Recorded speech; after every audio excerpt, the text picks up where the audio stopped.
Tövəndə deyəxtanlarga Darren Acamoğlu bilan James Robinson'ның Dövlətlər, yəni millətlər nemişqə halak boludu namlıq kitabıdan həftəlik tərcümə. 3-cü bab, 4-cü paragraf. Talant-taraj xarakterdəki və həmmini öz içigə eliş xarakterdəki siyasi müəssisələr. Barlıq iqtisadi müəssisələr cəmiyyət tərəfindən qurub çıxırıldı. Məsələn, Şimali Koreyadakı müəssisələr 1940-cı illərdə dövlətni qolğa alğan kommunistlar tərəfindən puxralarga tыңılğan bolsa, müstəmləkə Latin Amerikasındakı müəssisələr bolsa, İspaniyalik istilahçılar tərəfindən yerlik xalqqa tыңılğan. Janubi Koreyanın qurub çıxan iqtisadi müəssisəsini Şimali Koreyanınkiga seliştirganda tüptün farqlıq bo'lib, bu o'xshamagan manfaat va maqsaddagi kishilarning jamiyatlarni qanday tashkillash haqida qaror chiqarish qanliqlaridan kelib chiqqan. Boshqacha qilib aytganda, Janubiy Koreyada siyosat boshqacha. Siyosat bir jamiyat qanday idora qilishni belgilashni tanlaydigan jarayondan iboratdir. Hammani o'z ichiga olgan muassasalar bir davlatning iqtisodiy gullanishi uchun yaxshi bo'lgani bilan Shimoliy Koreya kompartiyasining yuqori qatlamidagi yoki mustamlika qilingan Barbadosdagi shikar o'stiruvchi xo'jayinlarga o'xshash kishilar yoki ba'zi guruhlarning talon-taroj qilish xarakteridagi muassasalarni qurib chiqishi ularga yaxshi bo'lishidagi sabab tufayli siyosat har doim muassasalar bilan chambarchas bog'langan bo'ladi. Muassasalar to'g'riliq ziddiyat kelib chiqqanda, qandaq natijaning kelib chiqishi qaysi kishilarning yoki qaysi guruhning siyosatning o'yinlarida utib chiqishiga, ya'ni kimning ko'proq qo'llashga erishishi, ortiq boylikqa ega bo'lishi va hamda texnik kuchlik, unumli bo'lgan ittifoqdoshlarni qo'lga keltira olishiga bog'liq. Qisqacha qilib aytganda, kimning g'olib kelishi siyosiy kuchning jamiyatdagi taqsimlanishiga bog'liq. Bu o'yinning natijasini belgilaydigan xalqiliq omil jamiyatning siyosiy muassasalaridir. Ular siyosatdan keladigan foydani idora qiladigan mezonlardir. Ular hukumatning qanday tanlanishi va hukumatning qaysi qismining nima qilish huquqi bor bo'lishini belgilaydi. Siyosiy muassasalar jamiyatda huquqning kimlarda bo'lishini ham uning qanday maqsadda ishlatilishini belgilaydi. Agar huquqning taqsimlanishi tor doirada hamda cheklimasiz yo'sinda bo'lsa, undaqda siyosiy muassasalar xuddi tarixning uzun eqinida butun dunyoda hukm surgan mutlaq podshohlik tuzumida o'z ifodasini topgan mutlaqiyatchi, ya'ni mustabid bo'lgan bo'ladi.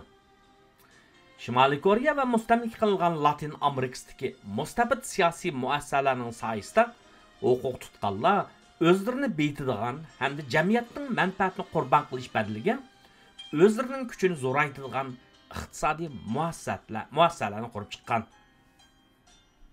Buning selishtirganda jamiyatda huquqni kengri darajada taqsim qiladigan hamda uni cheklaydigan siyosiy muassasalar ko'p xillikqa ega bo'lgan bo'ladi. Bundaq jamiyatda huquqni bir shaxs yoki tor doiradagi bir guruh kishilarga markazlashtirib qolmay, balki ko'p xil ham ko'p manbalik keng doiralik birlashmadan tarkib topgan guruhning qo'lida tutadi. Aniqki, hammani o'z ichiga oladigan iqtisodiy muassasalar bilan ko'p xillikning o'rtasida yaqin bir bog'lanish bor. Lekin Janubiy Koreya bilan Amerika Qo'shma Shtatlarida hammani o'z ichiga oladigan iqtisodiy muassasalarning borlig'ini tushunishning ochqichi ularning ko'p xil ham ko'p manbalik siyosiy muassasalarning bo'lganligidan bo'lib qolmay, balki yana ularning yetarlik darajada markazlashtirib hokimiyat yurgiza oladigan kuchli davlat apparatining bo'lganligidandir. Buningga eng ro'shan selishtirma bo'ladigan Sharqiy Afrika davlati Somalidir. Biz keyinchi bu kitabımızda gördüğümüzde Somalidagi siyosiy huquq uzun mezgil kengri doirada taqsimlangan bo'lib, asosan ko'p manbalik deyishga bo'ladi. Amaliyotda bu yerda kishilarning nima qilishini kontrol qiladigan yoki uningga yo'l qo'yadigan haqiqiy bir hokimiyat yo'q. Jamiyat bir-biri bilan cho'nqur ziddiyatga patgan, ammo hech kimdan ustun kelolmaydigan qabilalarga bo'lingan. Bir qabilning kuchi yana bir qabilning miltiqi bilan cheklanadi. Huquqning bu xil taqsimlanishi hammani o'z ichiga oladigan iqtisodiy muassasalarga emas, balki qalayimqonchilikqa boshlaydi. Buning tub yildizi Somali davlatining har xil shakldagi siyosiy markazlashtirishning yetarsiz bo'lishi yoki markaziy hokimiyatning qudratsiz bo'lishi va uning iqtisodiy faoliyatlarini sodni qo'llay olmasligi yoki fuqarolarning aqlli yo'sindagi bexatarligini qo'g'day olmasligi, hatto eng tuvan darajadagi qonuniy nizomlarni ijro qila olmasligi ham tartibni yo'lga qo'ya olmasligidek iqtidorsizlikdandir. Biz oldingi bobda tanishgan Max Weber davlat so'zining umumiylik qabul qilingan eng mashhur bo'lgan hukmini mundaq sharhlagan. Davlat jamiyatdagi qonunliq zo'ravonlikni monopol qilg'ichidir. Bu xildagi monopoliya va u barliq keltiradigan yuqori darajadagi markazlashtirish bo'lmay turib, davlatning ommaviy mulozimat bilan ta'minlash, iqtisodiy faoliyatlarni rag'batlantirish va idora qilish bir yerda tursin, hatto qonunni ijro qiluvchilik va tartibni o'rnatishlik rolimi bo'lmay qoladi. Davlat hech qanday bir siyosiy markazlashtirishni markazlashtirolmasa, u holda u jamiyat xuddi Somaliga o'xshash ya burun bo'lsin, ya keyin bo'lsin ish qilib qalayimqonchilik cho'kidi. Biz ham yetarli darajada markazlashgan, ham ko'p manbalik siyosiy muassasalarni hammani o'z ichiga olgan muassasalar deb aytamiz. Bu shartlarning qaysi biri hozirlanmasa, biz muassasalarni talon-taroj xarakterli muassasalar deb ataymiz. Iqtisodiy muassasalar bilan siyosiy muassasalarning orasida kuchlik ham turtkilik munosabat bor. Talon-taroj xarakterli siyosiy muassasalar huquqni tor doiradagi yuqori qatlam kishilarning qo'liga markazlashtirdi va ularning huquqni qanday shaklda ishlatishiga qarata asosan degidek cheklim qo'ymaydi. Iqtisodiy muassasalar bu kishilar tarafidan ularning jamiyatning boyliqlarini sho'mirilishiga foydali shaklda qurib chiqiladi. Talon-taroj xarakterli iqtisodiy muassasalar tabiiy holda talon-taroj xarakterli siyosiy muassasalar bilan birlikda mavjud bo'ladi. Amaliyotda ularning mavjudligi talon-taroj xarakterli siyosiy muassasalarga yo'llanadi. Hammani o'z ichiga oladigan siyosiy muassasalar huquqni kengri doirada taqsimlagani uchun avomning boyligini haqsiz egallab oladigan, ularning tijorat bilan shug'ullanishiga to'salg'i bo'ladigan, bozorning funksiyalik rolini yanchib, osonlik ishlarga naf yetkazadigan iqtisodiy muassasalarni pachaqlab tashlaydi. Misol uchun olsak, Barbadosdagi qullarni eksploatatsiya qilish orqali shakar o'stiradigan tuzum, qullarni siyosiy huquqdan butunlay mahrum qilgan va ularni azgan siyosiy muassasalarsiz hargiz mavjud bo'la olmaydi. Shimoliy Koreya Kompartiyasining yuqori qatlamidagi osonlik ishlarni samartib, millionlagan odamni nomrodlashtirib o'tgan iqtisodiy tuzumning mavjudligini hokimiyatni to'liq egallab olgan Koreya Kommunistik Partiyasi tasavvur qilg'ili bo'lmaydi ham. Talon-taroj xarakterli iqtisodiy va siyosiy muassasalar o'rtasidagi bu xil ham turtkilik munosabat mundaq kuchli bo'lgan oilanma xalqini shakllantirdi. Siyosiy muassasalar huquqni kontrol qilgan oz sondagi yuqori qatlam kishilarning cheklimsiz bo'lgan yoki o'qituvchi kuchlar bo'lmagan iqtisodiy muassasalarni qurib chiqishiga imkoniyat yaratib berdi. Ular ham bu kishilarning kelgusining siyosiy muassasalarini qurib chiqib, taraqqiyot yo'nalishini belgilash imkoniyatiga ega qiladi. O'z navbatida talon-taroj xarakterli iqtisodiy muassasalar o'xshashli ashu huquqlarni beyitadi. Shuning bilan ular iqtisodiy boyligi va huquqiga tayinib, o'zlarining siyosiy hokimiyatini texnik cho'nqur mustahkamlaydi.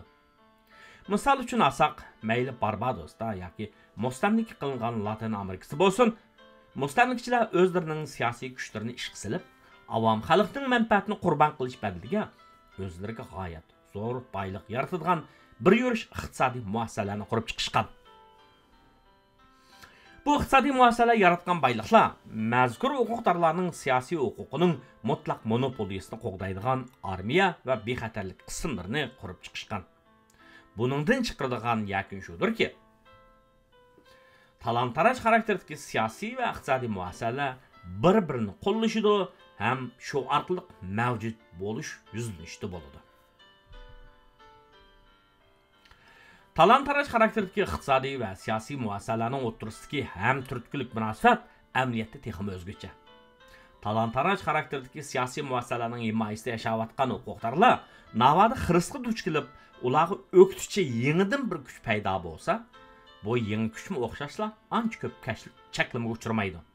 Shun ularni xuddi 19-asrning oxiridagi Meksikada Porfirio Diaz va uning atrofidagi kishilardek mavjud siyosiy muassasalarni saqlab qoladi, ham shuningga moslashadigan bir yurish iqtisodiy muassasalarni barpo qilishidi. Hammani o'z ichiga olgan iqtisodiy muassasalar o'z navbatida hammani o'z ichiga olgan siyosiy muassasalar solgan yo'l asosida tiklangani uchun huquqni jamiyat keng doirali taqsimlab, uning xohlagancha suiiste'mol qilinishini cheklaydi. Bu xil siyosiy muassasalar ham boshqalarning huquqni tortib olib, hammani o'z ichiga olgan muassasalarning yo'lini qazadigan ishni qilishni qiyinlashtiradi. Siyosiy huquqni kontrol qilayotganlar o'zlariga cho'g'ib tushiradigan talon-taroj xarakterdagi iqtisodiy muassasalarni undaq oson qurib chiqolmaydi. Hammani o'z ichiga olgan iqtisodiy muassasalar o'z navbatida boyliqlarni nisbatan odilroq taqsimlab, hammani o'z ichiga olgan siyosiy muassasalarning mavjudligini va izchilligini saqlaydi. 1618-yili Virginia shirkatining Amerikaga avatgan tunji mustamlikchilarini shirkatning majburlash xarakteridagi mustakbir to'xtamlardan ozod qilib, ularga yer va erkinlik berishi hamda keyingi yili umumiy majlisda bu mustamlikchilarning o'zlarini idora qilishiga yo'l qo'yishi hargizmi tasodifiylik emas. Virginia shirkatining izchil holda o'zlarini zo'rliq shaklda idora qilishiga tirishib kelganligini ko'rgan bu tunji mustamlikchi xalq siyosiy huquqi bo'lmay turib iqtisodiy huquqning bo'ldiganligiga ishonib ketisholmagan. Siyosiy huquq bo'lmasa, sijil bo'lgan iqtisodmi bo'lmaydi, ham bo'lgandimi uzunga bormaydi. Amaliyotda talon-taroj xarakterdagi muassasalar bilan hammani o'z ichiga olgan muassasalarning birikishi umuman turaqsiz bo'ladi. Hammani o'z ichiga olgan siyosiy muassasalar bilan mavjud bo'lgan talon-taroj xarakterdagi iqtisodiy muassasalar xuddi biz Barbadosni tahlil qilish orqali ishorat qilganimizdek uzun mazgil davomlasha olmaydi. O'xshashlar hammani o'z ichiga olgan iqtisodiy muassasalar yoki talon-taroj xarakterdagi siyosiy muassasalarni